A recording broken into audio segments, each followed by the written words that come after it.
আমার ভাইয়েরা, আল্লাহ পাক বলেন وأنذرهم يوم الآزفة إذ القلوب لدى الحناجر كاظمين।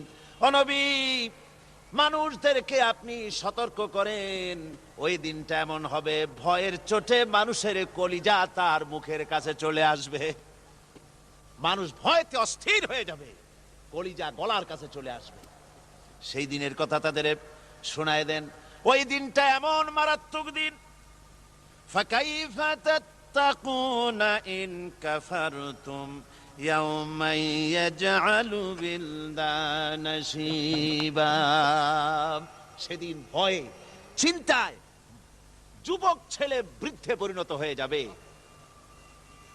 কিশোরগুলি তরুণগুলি বৃদ্ধে পরিণত হয়ে যাবে।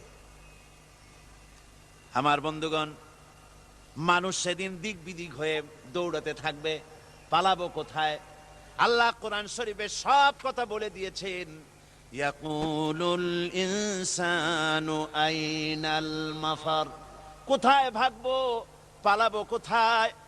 অস্থির হয়ে মানুষ দৌড়াতে থাকবে, পালাবো কোথায়, যাব কোথায়? আল্লাহ বলেন কাল্লা লা ওয়াজারা ইলা রাব্বিকা ইয়াউমাইযিনিল মুস্তাকার। ভাগবার কোনো রাস্তা নাই, পালাবার কোনো পথ নাই, একমাত্র তোমার রব ছাড়া, আল্লাহর দরবার ছাড়া পালানোর কোনো রাস্তা আজার নাই। আমার বন্ধুগণ, এই কঠিন সময়, এই কঠিন দিনে, পরকালের এই দিনে, কিয়ামতের এই মারাত্মক অবস্থায় সকলকে উঠতে হবে। আল্লাহ পাক বলেন এরপরে কিয়ামত অনুষ্ঠিত হয়ে যাবে।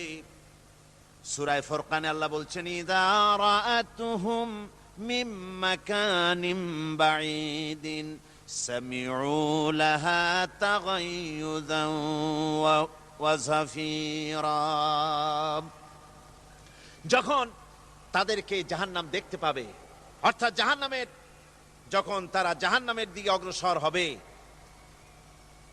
তখন তারা দূর থেকেই জাহান্নামের ক্রোধ এবং তেজস্বী আওয়াজ শুনতে পাবে।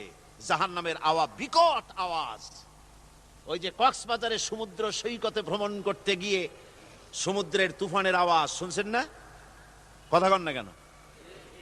সমুদ্রের তুফানের আওয়াজ শুনেছেন তো? এইটা কি? এটা কিছুই না, এক থেকে মারাত্মক আওয়াজ, তেজস্বী ক্রোধের আওয়াজ কানের মধ্যে আসতে থাকবে জাহান্নামীদের। আল্লাহ রাব্বুল আলামিন বলেন ওয়াইযা উলকু মিনহা